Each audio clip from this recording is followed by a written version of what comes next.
తిరుపతి సమీపంలో ఆంధ్రప్రదేశ్లోని గుడిమల్లం అనే ప్రశాంతమైన గ్రామంలో ప్రపంచంలో చాలా తక్కువ మందికి మాత్రమే తెలిసిన ఒక ఆలయం ఉంది. పరశురామేశ్వర్ ఆలయం. ఇక్కడ ఇప్పటివరకు కనుగొనబడిన పురాతన శివలింగం ఉంది. ఇది 2000 సంవత్సరాల నాటిది. కానీ ఈ ఆలయం నిజంగా దిగ్భ్రాంతికరంగా మారేది దాని భూగర్భ గర్భగుడిలో దాగి ఉన్న రహస్యాలు. చరిత్ర పుస్తకాలు కూడా నమోదు చేయడంలో విఫలమైన రహస్యాల ప్రపంచంలోకి మిమ్మల్ని తీసుకెళ్తాను. టాప్ 10 షాకింగ్ వాస్తవాలు. నంబర్ 1. భూగర్భ రహస్యాలు. ఇక్కడ శివలింగం లోతైన భూగర్భంలో గర్భం లాంటి గదిలో ఉంచబడింది.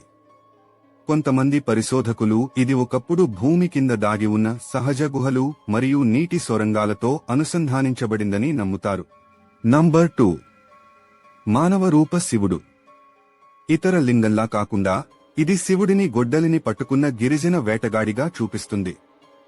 ఇది దేవత మొదట గిరిజన దేవుడోయి ఉండవచ్చు, తరువాత శైవ మతంలోకి చేరి ఉండవచ్చు అని సూచిస్తుంది. నంబర్ 3. అసంపూర్ణమైన రహస్య శిల్పం. లింగం వెనుక భాగంలో ఒక పురాతన శిల్పి ఒక డిజైన్ను ప్రారంభించి అకస్మాత్తుగా ఆగిపోయినట్లుగా మసకబారిన శిల్పాలు కనిపిస్తాయి. ఎందుకో ఎవరికీ తెలియదు. నంబర్ 4. వింతైన అయస్కాంత పూల్. గర్భగుడి లోపల దిక్సూచులు వింతగా ప్రవర్తిస్తాయని, లింగం కింద ఒక అయస్కాంత శక్తి దాగి ఉండవచ్చని సూచిస్తున్నాయని స్థానికులు చెబుతారు. నంబర్ 5. చారిత్రక రికార్డులు లేవు. చాలా పురాతన దేవాలయాలలో రాజులు, దాతలు లేదా రాజవంశాల గురించి శాసనాలు ఉన్నాయి. కానీ ఇక్కడ దానిని ఎవరు నిర్మించారో లేదా ఎందుకు నిర్మించారో ఎటువంటి రికార్డు లేదు. ఆలయం కేవలం కనిపించినట్లు అనిపిస్తుంది. నంబర్ 6. సూర్యకాంతి అమరిక. గుడి భూగర్భంలో ఉన్నప్పటికీ నిర్దిష్ట రోజులలో సూర్యకాంతి కిరణం నేరుగా లింగంపై పడుతుంది. ఇది ఇప్పటికీ వివరించలేని ఇంజనీరింగ్ అద్భుతం. నంబర్ 7. ఆలయం యొక్క నీటి ఆత్మ. వర్షాకాలంలో సహజ వసంత నీరు పైకి లేచి లింగాన్ని స్వయంగా తాకుతుంది, భూమి స్వయంగా శివుడిని పూజిస్తున్నట్లుగా. నంబర్ 8. తప్పిపోయిన నంది. శతాబ్దాలుగా ఆలయంలో శివునికి ఎదురుగా నంది విగ్రహం లేదు. నందిని చాలా తరువాత చేర్చారు.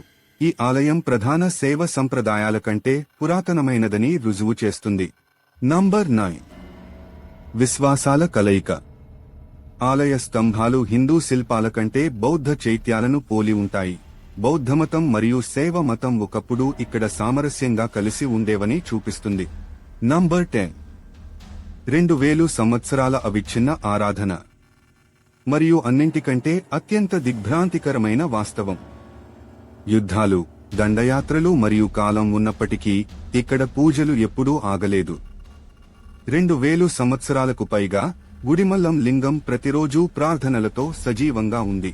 కాబట్టి మీరు తదుపరిసారి వెంకటేశ్వర స్వామి కోసం తిరుపతిని సందర్శించినప్పుడు గుర్తుంచుకోండి, కొన్ని కిలోమీటర్ల దూరంలో ఇంకా పాత రహస్యం ఉంది. గుడిమల్లం భూగర్భ శివుడు. ప్రపంచం ఇంకా వెలికితీయని రహస్యాలను ఇప్పటికీ కాపాడే ఆలయం.